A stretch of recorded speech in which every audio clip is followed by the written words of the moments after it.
Yeah. And so, I had to change to that. Well, do you see it on TV yet? Whenever.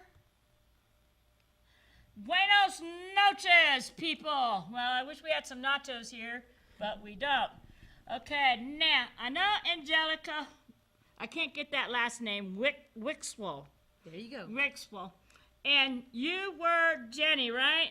Tammy. Tammy. I'm bad with names. I'm good with faces, bad with names. And this is Tammy Benter. I remember that part, right? Got that part? Got it. Hey! And of course, you know me, Crazy Mrs. Pokey. This is a show that's been near and dear to my heart that I've been planning for years. Yesterday was my 10th anniversary of diagnosis for breast cancer. And these wonderful ladies here are associated with, the Breast Cancer Resource Center that you can find here in town. Anyway, they're wonderful ladies and they do wonderful stuff. So tonight we're going to talk everything boobies. Yeah, you may not like that one, but it's something that's important. Breast cancer's on the rise, don't know why. And it also affects lots of men. And I've met a few of them at Texas Oncology that I don't know how they get in the boobogram, the squisher. Mammography? Yeah. I have no idea how they get their boobies in that squisher, but. Well, the technicians are very well trained. I have to admit that when there is an ARA here in town, the Women's Imaging Center, it's off 38th, that do painless mammographies. Anytime I've been there, even when I had the giant tumors in my boob, it did not hurt. They were very gentle, and like I said, it did not hurt. So, anyways, to start this off with, I'm going to turn it over to them. They can talk amongst themselves for a minute and tell us all about the BCRC. Well, thank you very much, Chris, for having us here. As she said, my name is Angelica, and I am the education specialist for the Breast Cancer Resource Center. And I am very happy to be able to share what BCRC is, who we are, how long we've been here, and what we can provide. And Tammy will be able to share some of this information as well. We are a local nonprofit, and we have offices in Austin and in Round Rock. We have been around, the BCRC has been around for over 20 years and has patient navigators. All of the patient navigators, as myself, we are all breast cancer survivors. That is one of the things that we are very proud to say. So when we are working with our clients, we can actually say we know what it's like. We've been there and done that and know what you're going to expect. Exactly. Let them know. Yeah, that's. I wish I had somebody like that, but Dr. Camp was very, very forthcoming in what to expect. Mm-hmm. So, I had a great doctor. But yeah, it's very good that there's an organization that can help people, because there's a lot of people who are afraid to ask of what's coming, because cancer's not a death sentence anymore. And we all have different stories, which we'll get into later, but it's just amazing what they have to offer. I'm looking at their little book here, and it's really good. So continue on, my lady. Well, as Chris mentioned, one of the resources that we provide for our clients is, I'm not sure if you can see that, we have these simple, small breast cancer companions. And what it is, it's a concise booklet filled with information, definitions, talking about differences in diagnosis. A lot of people aren't aware that breast cancer, it's not just one cancer. It's different kinds. So no two people, their diagnosis will be different, their treatment can be different, and these booklets help explain that, help explain who the different doctors are, because again, once a person is diagnosed, you are seeing a lot of different doctors, a medical oncologist, possibly a radiologist, possibly a surgeon, and for anyone who's never had anything wrong, actually like me, I was pretty healthy before I was diagnosed. Yeah, because you're a pretty active woman. I was, and still am. I still try to be. Well, yeah, I see about you at the gym all the time. Yeah. She's Miss Gymnasium down there. Here's me. I'm tired. Well, you got to work up to it. But we find these to be, like I said, useful to our clients. Again, I know when I was diagnosed, it seemed like each doctor was giving me a book or just a big package of all kinds of information. And it's overwhelming. Exactly, exactly. And these are more precise, and they give you examples of questions to ask because, again, if you're not used to having to talk to doctors, having to make medical choices, you have no idea what to ask. And as I hear over and over from our clients, you don't know what you don't know. And so, and in these booklets, we have our regular breast cancer companion, and we also have a breast cancer companion for our metastatic clients. And for those who don't know, metastatic means the breast cancer has moved from your breast to another part of the body. It could be in your bones, it could be in your liver, it could be in your brains, it could be in your lungs. And so we have a separate book because we understand these clients have different questions. I was just looking at this, by the way, and it is quite informative, and even though you have metastatic breast cancer, it doesn't give you the death sentence, I have one stubborn tumor that, we're trying to get rid of, and we're staging, so, but, it's my third go-round, and, I'll take it on some more. Hit it with a couple punches. Yeah, okay. Oh, continue. Back to the other people. Well, aside from this, we also have, and these are just some of the resources that our patient navigators can help provide for our clients.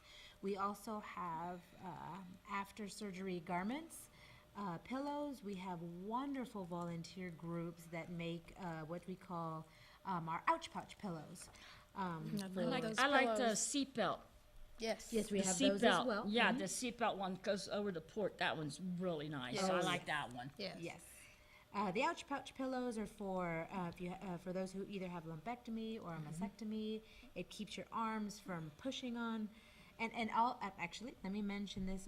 Everything that we provide, it's completely free of charge. We never charge anything to our clients. So there's never have to worry about affording anything. It's all completely free. But getting back to our after surgery garments, we also can provide a healing comfort shirt, which has pockets to hold drains after surgery, which again for me extremely useful. I wish I had one of those. I hated that darn drain. Oh, very helpful. Was I the only one that had that? Like you could smell it. No. No. Yeah. It was just it's just funky as stuff. Yeah. Kind of makes you a little self-conscious. Yeah. I had taped mine up with duct tape because it had leaks. So I my. went trailer park style, wrapped that sucker up with duct tape so that it would keep working properly. Hey, the doctor said whatever works. Well, that's true. So drains are so much fun. I lost my train of We were talking about the clothing, the healing comfort shirts, healing comfort shirts. We have camisoles with the same concept. They and a lot of have- hats. A lot of hats too. Yes, we have again wonderful volunteers who, as I said, they make the ouch pouch Pillows. ouch pouch pillows. They also make the pillows for us for the seat belts when you have a port so it doesn't hit you, which is very helpful. And we have camisoles that are made and All kinds of nifty little gizmos Yeah. that you wouldn't even think that we'd Right. need. exactly. Because I picked up a lot of nice stuff. I'm up there at Texas Oncology. You can't really see this on the table, but Texas Oncology, we've got. They have tons of materials up there that you can mess with. I'm not sure who y'all went through, if y'all went to Texas Oncology or who your doctors were, but that's one thing that I really do enjoy is looking at their stuff, and especially the one that talks about chemo brain. It is real. They are still doing tests. It is real. I have, I've actually read about studies saying that it actually, you don't even have to get chemo to have the effects of chemo brain, what they call chemo brain. Even the stress of a diagnosis can bring on cognitive difficulties. Pokey can tell you I can go from 0 to you know what, and I mean I can go from 0 to you know what, and you know what. All he has to do is look at me cross-eyed, and it sets me off. But I did see a doctor. It was like a Dr. Phil or something one time, and he was. What? You didn't put this fork in the sink? I'm gonna stab you with it, you know. And you didn't put the toilet paper on roll? I'm gonna throw it at you, you know. I'm gonna make you eat it. It was me. I was watching me up there on the screen because that's the kind of stuff that set me off. And right now, I've managed to talk with him and Dr. Camp. My thing is to give him the old signal, and it is stop. Just stop. You get me wound up. Stop, because you can it's just like out of your control. Yeah, and you just get so enraged over the most stupidest stuff, and you know he doesn't understand. And of course he has to have the last words, and that's not good when I tell you to stop. you know, if you want to say the last word, then guess what? You're gonna incur the wrath, okay? You've been warned. You're gonna incur the wrath. But I was just, it's my sister. She passed away last December, and I wanted her to be part of the show tonight because she's the one who introduced me to Angelica over here, and their wonderful organization that they're with now. I didn't use much of their services, but the more I looked into what all they had to offer, it's just something that. When you get diagnosed with breast cancer, it's hard enough to really accept, what's going to happen to you. But with what they have to offer to guide you through the ins and outs, now I did a lot of self-research for myself, and I learned a lot that way. And like I said, I had a great doctor, and I could talk with him about what to expect. And they have counselors there at Texas Oncology, but. The lines are pretty long there, and there's all kinds of people there. And, it's just like I said, once I found out about the organization, I just wanted to bring it to the front. October is Breast Cancer Month, hence my give hope, choose pink. The HEB issued these to the cashiers and stuff one year, and we were allowed to wear them every Friday. But since I wasn't a cashier, the head of that department at the time did not want to give me one. So, being the only breast cancer patient in the store, I'm like, hey. I went up to my boss and said, hey, I want one. Guess what? I got me one. So I wear it with pride. It's just something else. But the numbers, does anybody have anything on the numbers of how many people here in Travis County are affected or how many people are using your service? The last, I'm sorry, I do not have those numbers in front of me right now. But is it more and more coming in? Yes. The patient navigation numbers are continuously increasing. Yes. Yeah, yes. the hours.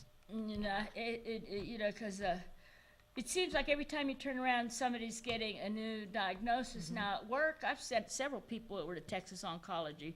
My son's friend had the breast cancer, had the double mastectomy, and she had the blow-ups in there for a little while, and she did the reconstruction. Me, you're going to hear a little bit about us, but I'm a uniboober.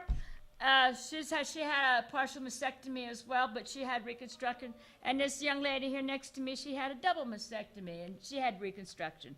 But me, I was like, I'm not chasing men. I'm not having any more babies, so hell with it.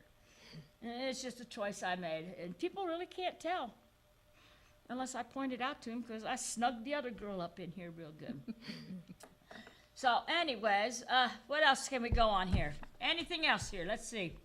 Can I talk about? Go for it. So one of the things when I was diagnosed, I contacted BCRC because I had a general surgeon who is the surgeon that did my double mastectomy, and she gave me a bag, and inside the bag was the previous version of the patient navigator, or I'm sorry, the breast cancer companion.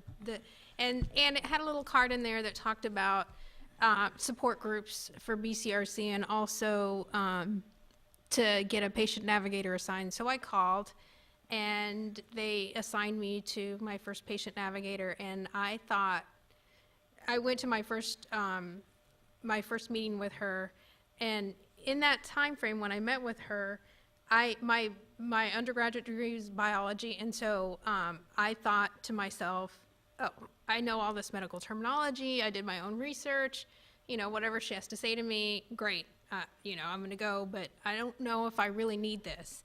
And there was another lady that was also meeting with the patient navigator for the first time, and she had a whole lot more questions than I did. But when I met with the patient navigator, her name was Rooney, and when I met with her, she sat down and started talking about lymphedema, getting my pathology report, how to read it, what to expect. I think at the time it went through one ear and out the other. And my husband, I think it was because I was so overwhelmed, and he would go with me to my appointments, and we would leave and we would talk about it, and he would say, "That's not what the doctor said." And I'm like, well, no, that's your understanding of what the doctor said. Here's what I think the doctor said. And to this day, he tells me, I don't think you were hearing everything. I think you're only hearing what you wanted to hear. And it wasn't until I had that patient navigator that was like, I'd go back and say, well, here's what happened. No. And so I did. The service was extremely helpful because it filled in the holes where I wasn't either hearing or... Where doctors tend to be a little more technical, they put it into something you could understand. Yeah. Now, lymphedema, I've never really been affected with it, I don't know. I know some people that have.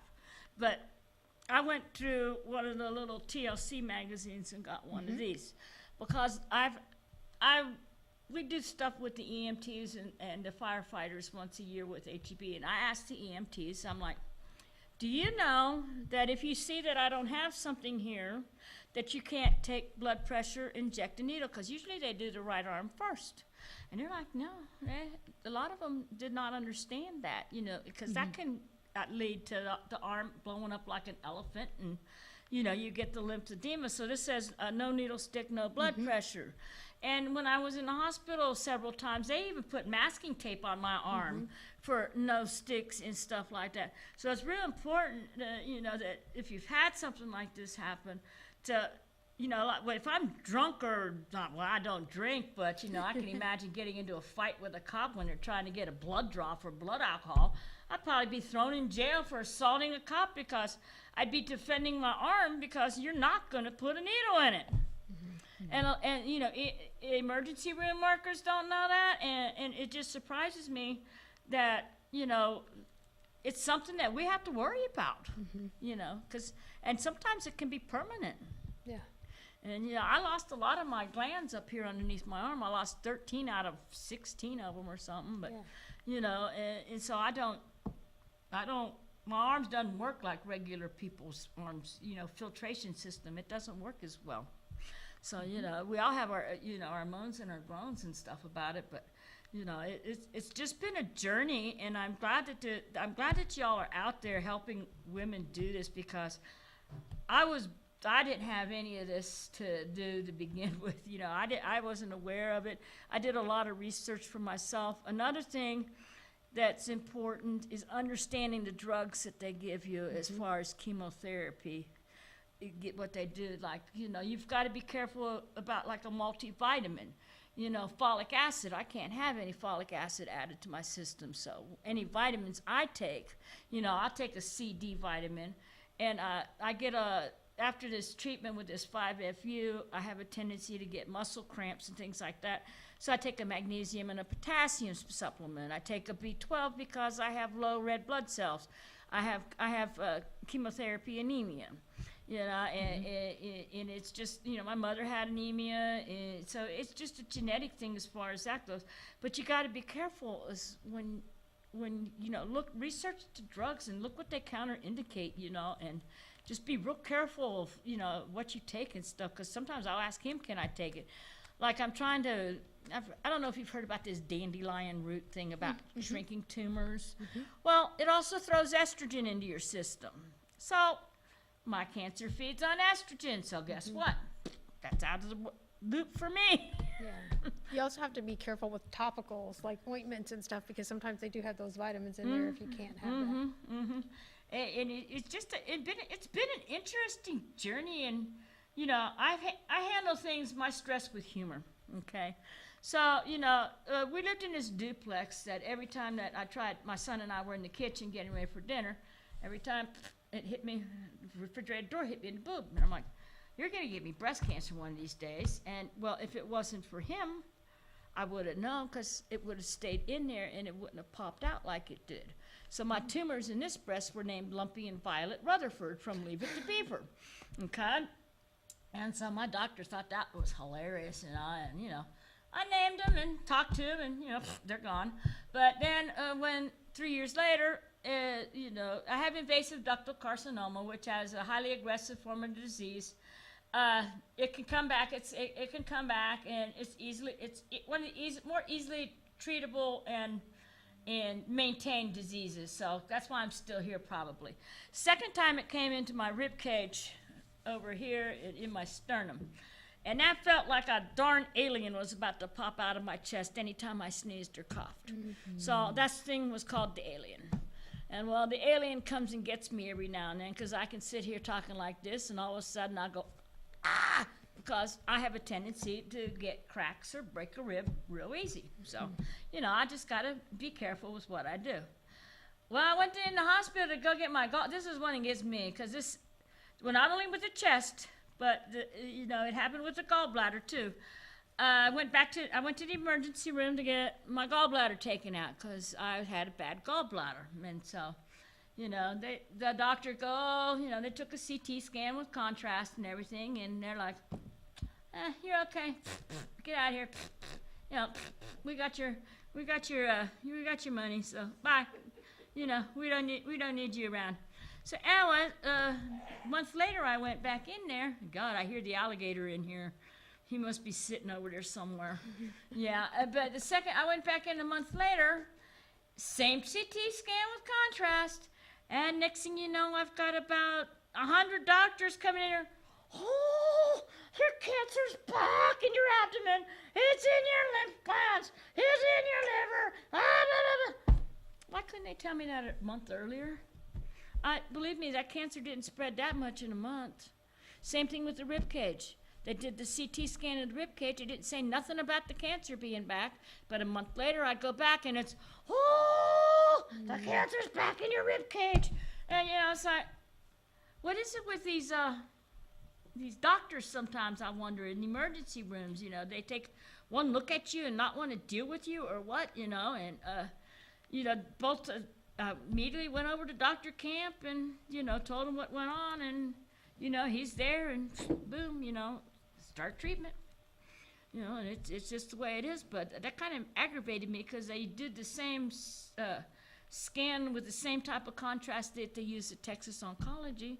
So, like with Sid, when they did all those CT scans in her in Colorado and x-rays and stuff, how come they didn't find that massive tumor that she had in her chest? It's just kind of bizarro. But, speaking of which, symptoms.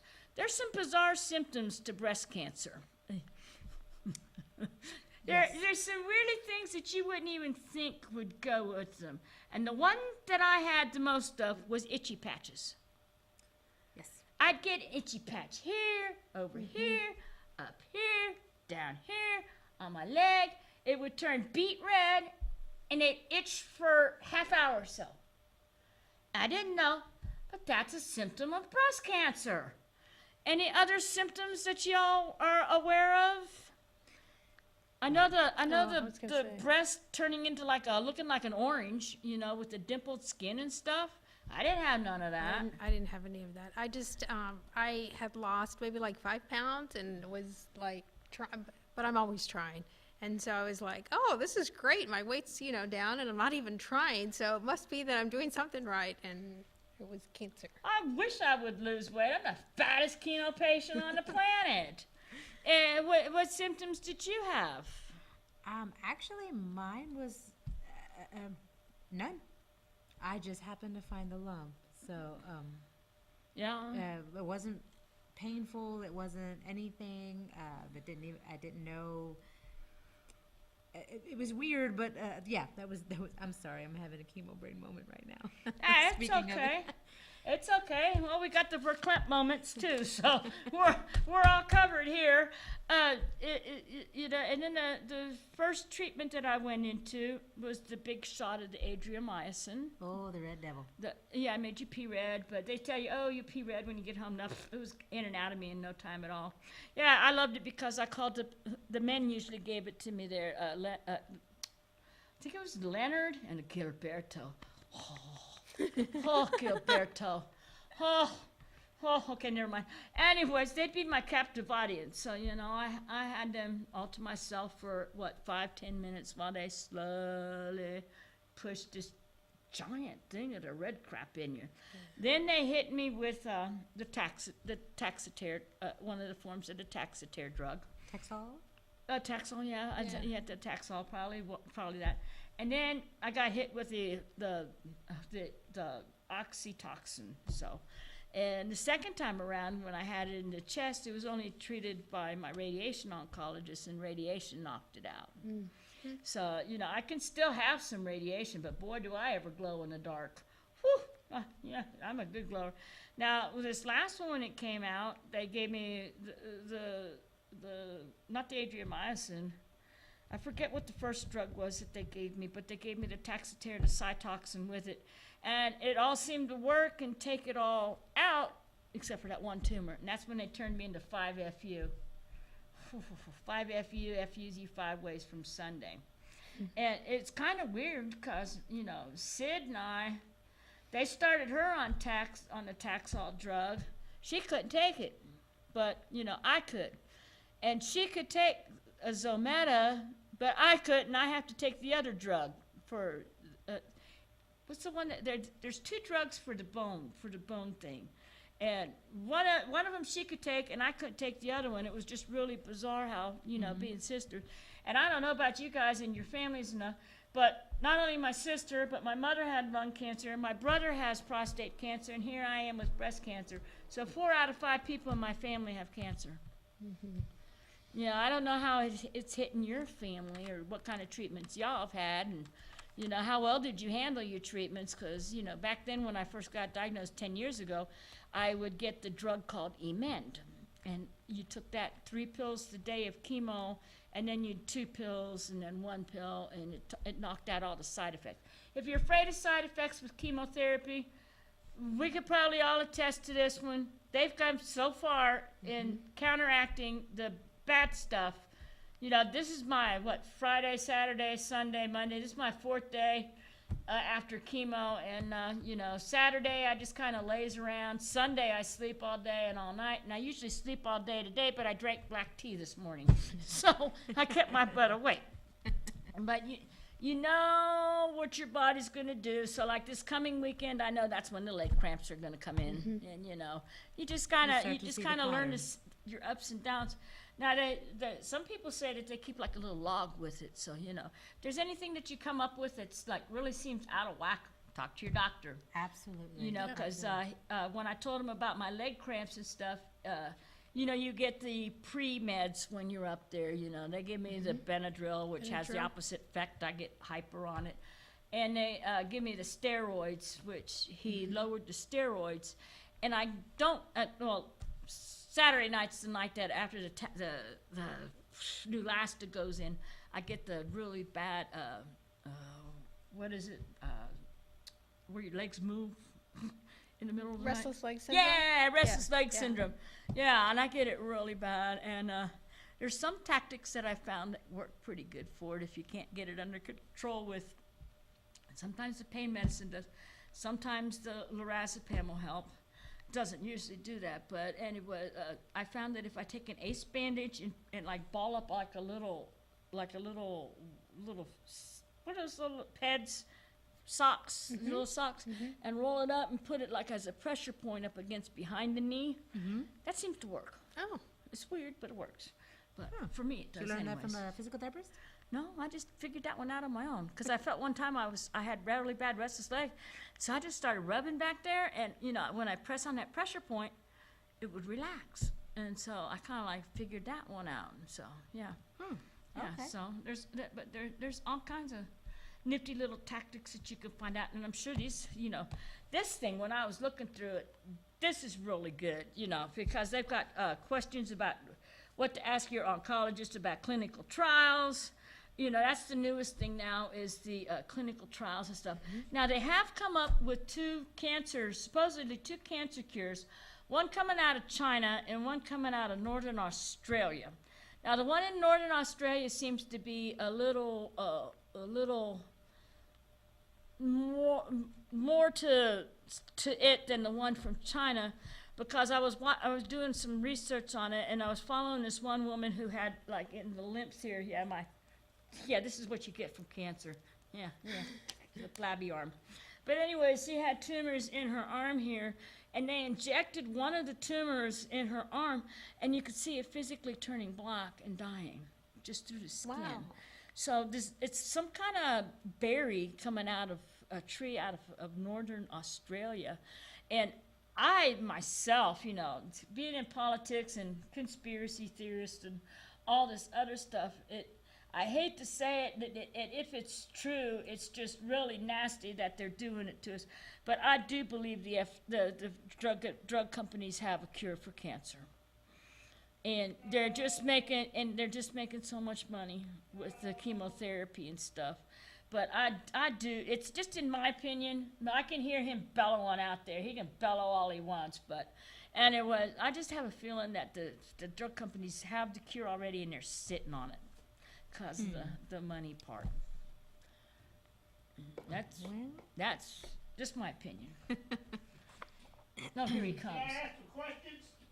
I guess so. Oh, family. How important is it to have your family involved? Friends or something like that. Oh, Not to be alone. how important is it to have them with you? Is that what your question is? Being all part of it, just, being part of your journey. being part of the journey. Yeah. To me, it was very, very helpful to have my family there and friends. And I made a lot of additional friends through BCRC and through a bunch of their support programs. Friends where you didn't even know you had them. Right. That are going through it or that have gone through it, that understand what you're going through besides the patient navigator. But I'm a member of one of their groups called Pink Ribbon Cowgirls, which is for women that are diagnosed under or 45 and under age. And so, there's just things that some of those women as young as, 23, 26 that are diagnosed or re-diagnosed that have to, worry about things like, should I freeze my eggs because I probably want children later on in life, and chemo may take that ability away from just different things that you wouldn't expect. And then there's another, so I've made some friends through the group that were metastatic, and so and a lot of them at the end of their journey, because they're lifers, but some of them, yes. And thrivers, yes, they are. But some of them, I can see how they did not have this This is very good. this booklet. companion. But there's so much information in there that I think would have been extremely helpful for some of them had they had it at that time. It's extremely helpful. There's information in there about just involving your family through your whole journey and friends too. And it not only with breast cancer, but with all kinds of cancer. Just having somebody there, that you can lean on and you could talk to, even though their cancers are totally different. It's still a journey, and everybody has to deal with it. I know people with the lymphoma, the breast cancer. My friend Scott, who had a fibromelar hepatocellular carcinoma. He was 1 in 200 people in the world with this rare form of liver cancer that could not be is incurable. He lived 3.5 years, and he left behind a wonderful daughter. And and the turtles, the Ninja Turtles, he was Team Ninja Turtle. So for his daughter, I made some Ninja Turtle angels for him, and I'm planning on making another set of the Ninja Turtle angels to put around his chair at Texas Oncology. Because that was his chair, and that's where he stayed. And I miss him. He was really funny, and he was a really good guy. He was in his early 30s, and his birthday was yesterday. So happy birthday, Angel. You know I love you. You know I miss you. Can I ask another question? Go for it. Okay, she mentioned this conspiracy theory stuff. We've heard all kinds of like holistic techniques for curing cancer. Have you ever heard any of these kind of things? And another one to follow up. It's just like a black hole over there. Marijuana cures everything. Now I was thinking about, as she mentioned, sometimes she goes from 0 to B in no time flat. I take the record. Wasted leg syndrome. All night long, it keeps just starts going. Maybe smoking some pot would help that. Yeah, maybe, Then I would be the first person at work that would go for a drug test, and I'd lose my job. So no, I will not smoke the marijuana. Well, we had, like I said, we used to do politics. We had a state representative, Elliot Naysat, in here. And he was big time on marijuana was everything. And so I wonder if there have been any kind of official studies that you may have know of. Well, California or something, hell, that's where they got it all. Now, a personal experience, the first diagnosis, right back then, 10 years ago, before I worked, and before all that, I had a friend that I would just politely call Dr. B. Dr. B brought me some pharmaceutical grade marijuana that would, it did help with some of the, and I did get, I really didn't have any side effects, but then I was smoking marijuana all the time, so who knows if I had them or not. But, Dr. B took good care of me. But, that was way back when, but, I don't do that stuff anymore. Well, my other news is the computer's not going to come up the speed scan, but we will play those 2 tapes on the YouTube when we put this show on YouTube. Yeah. Okay. It's Survivor Stories. And the one that I saw before my computer alarms and everything started going off. I've got 2 computers. My other computer at home will insert it a little bit better, I'm sure. But he made me play a Fox video, and the thing just all the klaxons and clangers and everything else went off on it. And it pissed me off. But That evil Fox video, huh? Yeah, it's one of those ones that... Right-wing conspiracy. Yeah, it's one of those ones that wants your credit card number and all that thing, so that they can fix it from a remote. Yeah, you think you're going to get my credit card number? F you. Yeah, I'm on 5FU. You want to take me on? Come on. What's the thought, Mom? Calm down. Okay, now, one other aspect of cancer and survivors and supporters are all these little runs and little things that they do. And Angelica does all these things since she's our athletic woman on the thing. They have so many of these, and I know the Common Cure, Race for the Cure, is coming up, right? Well, actually, it was this past Sunday. Yeah. And did you do that one? The Sunday before that. I did. We both did. Yeah. Okay, well, the best I could do was walk. I'll tell you one time, Sid and I, Sid was into the 5Ks and all that a few years back. Well, we went to Smithville for the crawfish run, okay. We were in last place. We knew everybody else had passed us up. We're just hustling along with our walking and looking around. So we're last place. Let's just go ahead to downtown. Whoop, whoop. A police car behind us made us stay on the trail, stay on track for the whole thing. He went. We had to go. Yeah, we had to go the route. We couldn't just take the little shortcut to town. But yeah, Smithville police guy, he should have let us shortcut it. But anyways, what all? I know that they had the breast cancer ones. What all do they have for it? What all? And what else is coming up? Sid, like I was talking about, you and Sid went to the one with the little bags where you put the little lights in the bags and stuff. Well, actually, this year is actually going to be my first one. It's going to be your first one? Oh, I thought you had gone to it with her. Somebody did. Maybe it was the Minix or somebody. Yeah, okay. Yeah, it is this Saturday. It is the Relay for Life. Mm-hmm. Yeah. Yes, and the bags you're talking about, you get to write people's name and who you are walking for, either in honor of, if someone has passed away. She Like said I it was really pretty because the way, just everything, she just became overwhelmed by the sight of all the bags there. And where's that going to be at? It can be overwhelming. Actually, I can look it up.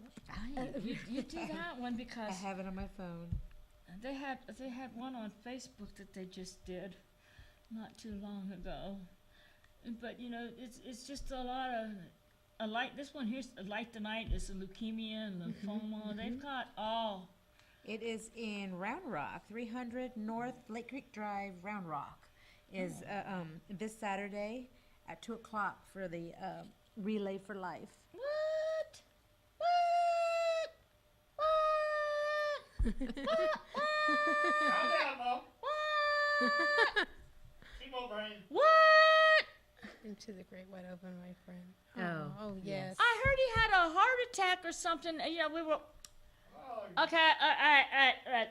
Dear Lord, bless all the souls today in Las Vegas who lost their life to the crazy shooter, and please heal all those ones who were hurt, injured in that.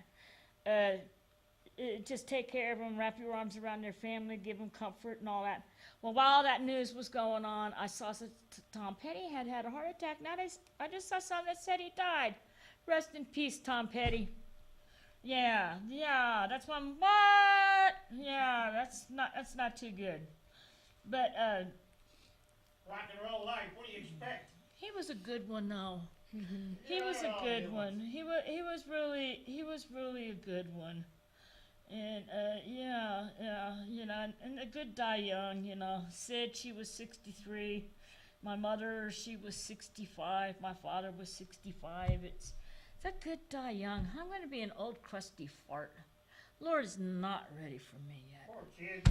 So, anyways, but they, no matter what type of cancer you have, they have it for breast cancer, and like I said, they have the light the night. This is the one where they go up in the air. The luminaries. I think yeah. The yeah. luminaries, Yeah, because yeah. these are the ones, and that's November 16th at 5 p.m. at the Circuit of the Americas. So, but they have a lot of stuff. It's just cancer is.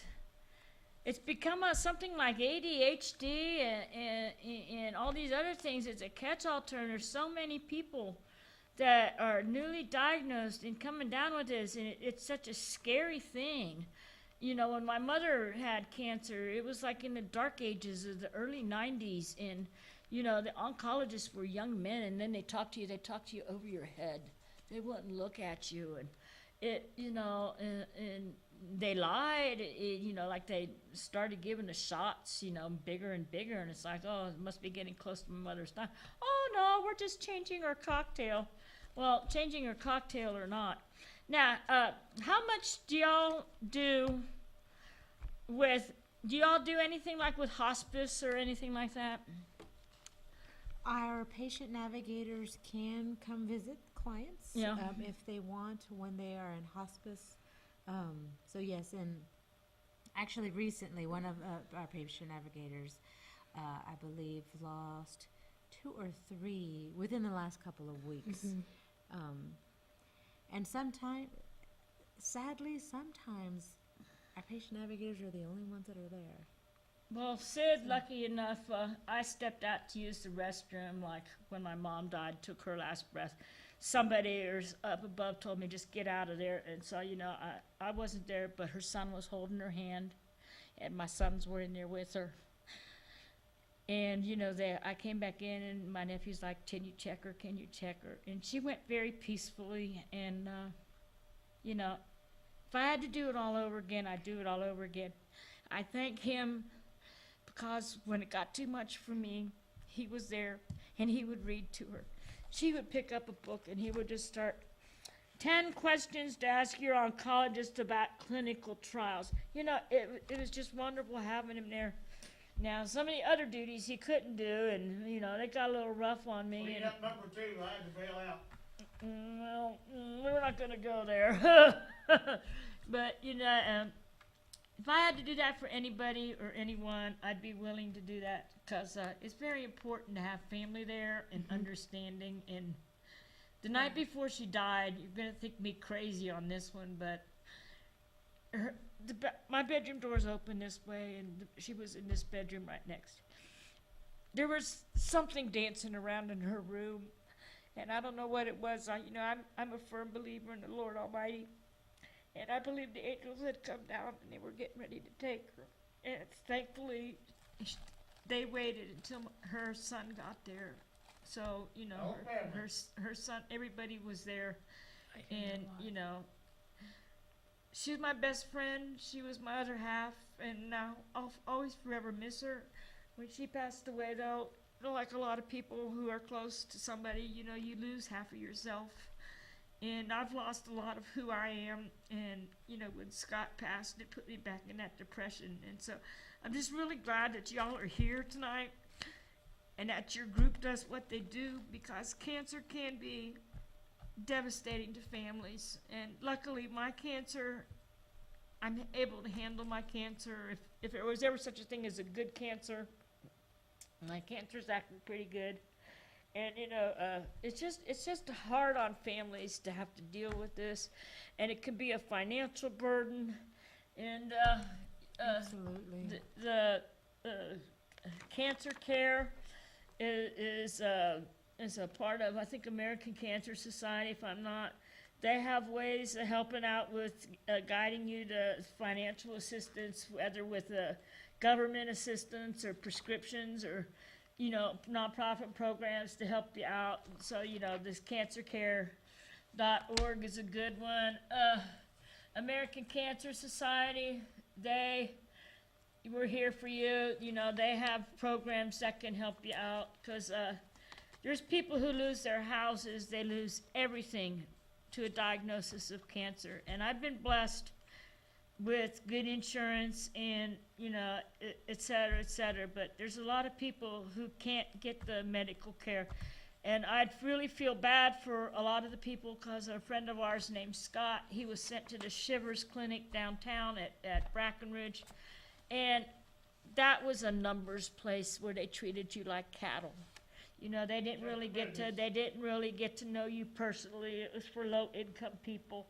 Can I throw something And else in? it was just really hard, and to see him go as fast as he did, was just real troubling. And so I've been blessed with a great doctor, Dr. Camp. I love you. I do. Whether you like it or not. And he's the best. He came into my life, and he's never given me death sentence or anything. I was there when he told my sister that there wasn't anything he could do for her, and it hurt him. He teared up and he started to cry because he didn't want to lose. Losing somebody is really hard. And American Cancer Society give you free rides to your doctors and all kinds of stuff. So, and there's also a breast cancer program to cancer.org, American Cancer Society as well. It's just, cancer is what it is. It's an evil beast. And Yes. Lord just needs to take care of all of us and get rid of it. Can I ask a question here, Ma? What? Just Timmy, I know two things you did that given a ride to, because I know down in the chemo room, you've often found people who had to come from long distances. And the second one I wanted to ask for is, if any of you girls are married, Hey, and if you, well, that may be too personal, but I was trying to get at, I know it's really hard on marriages, because, when she goes to 0 to B, it's so fast. And so many times I want to reach out. you don't know how many times I hear, this is it, I'm leaving, and that's all that I don't need to You hear. want to reach out and hug your wife when you see her like this, and it's not at all what's going to help any.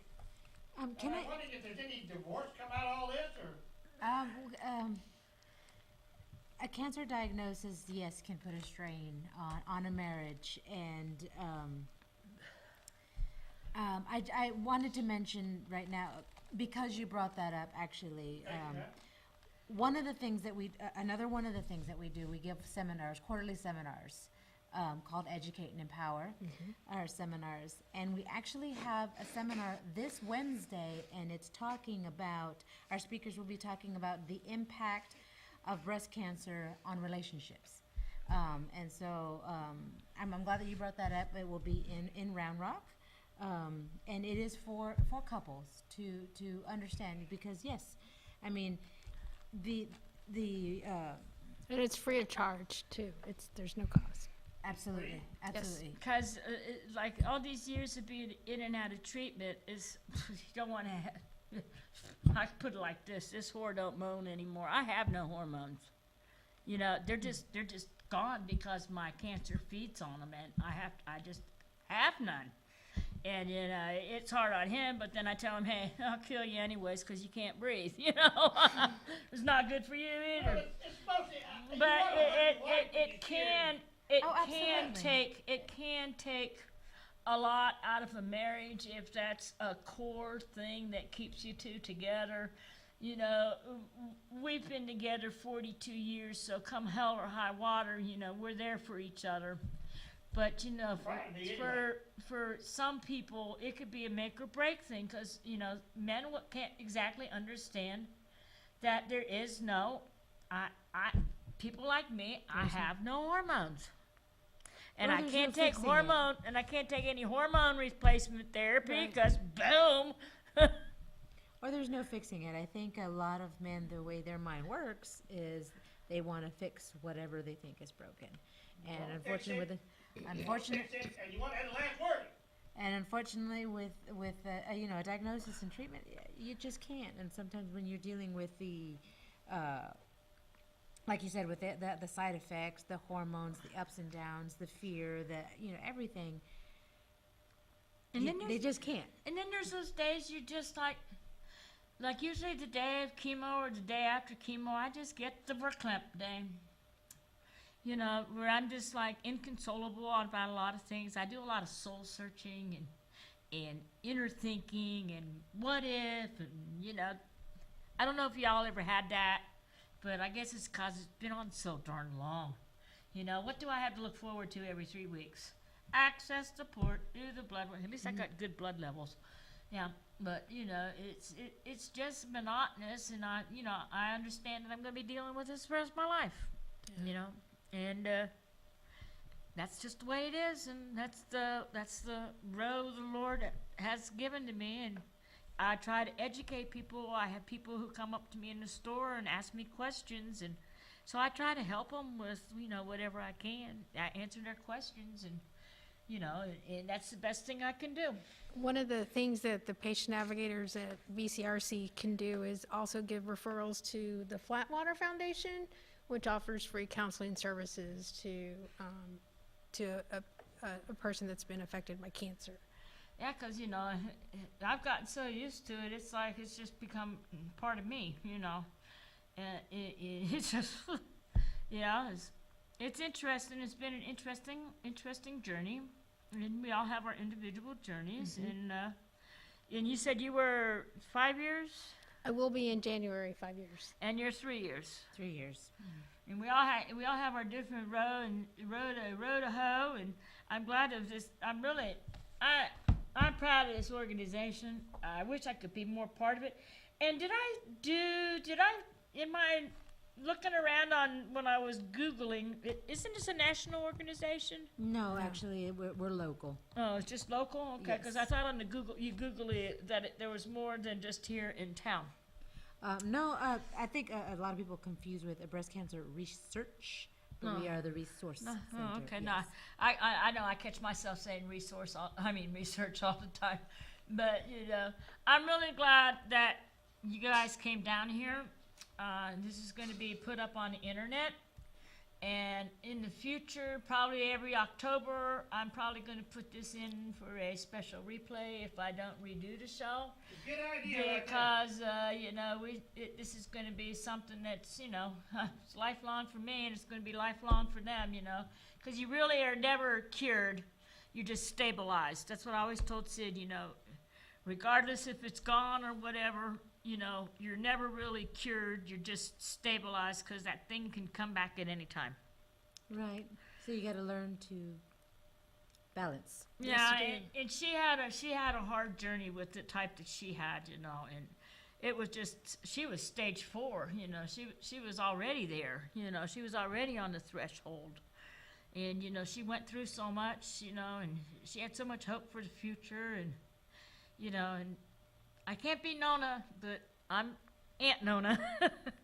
And, you know, there's a new program on the phone that we have. It's called Marco Polo. It's like a walkie-talkie. yeah. So I've got Kelly, her son, hooked up to it. And so we send little video messages every day to him, and, you know, in Korea, and he just loves it. And he's been talking with Colt and Kennedy and Chrissy and stuff. And he's supposed to be back. I think he's going to be back at Thanksgiving for his mid-tour leave. So, you know, hopefully we'll catch up with him then. And, you know, and my husband's been like the only dad in his life for his life. You know, he's, besides my dad before he passed away, my husband's been the only like man in his life from the day he was born. And so they have a real unique relationship. There's a, I keep going back to the patient navigator, but another thing that they can do is refer you, and you may have, since you have children, but refer you to Wonders and Worries. And That's what I tried to get Yeah. hooked up with him. Now, Kennedy, she's more mature and stuff, and she understood what was going on. And she draws these wonderful pictures of angels. And I'll share this one with you while I get ready to go up here and roll out the end of the show. Her mother found this the other day, and I'll let y'all take a read of this one while I go out. The slate's going to come up. But anyways, Kennedy, she was a real trooper. She loves her little angels that I've given her. I gave her an angel like this one, her Nona angel, and Colt got one too. But Colt didn't realize it until he saw this. And when he saw this, this is what took him down. And so he slept with Nona that night. It's kind of a heavy thing and it's kind of sharp too. I'm surprised he didn't do too much. But anyways, good night, folks. We're going to talk amongst yourself. Go ahead and pull up that end slate. Number 2. Thank you. And thank you, Angelica and Tammy, for coming down. I got it right? yes, Good. you got it right. But anyways, this is what Kennedy wrote. Just keep hitting the screen so it won't go. And she's so sweet. And she draws those angels all the time. All right, let me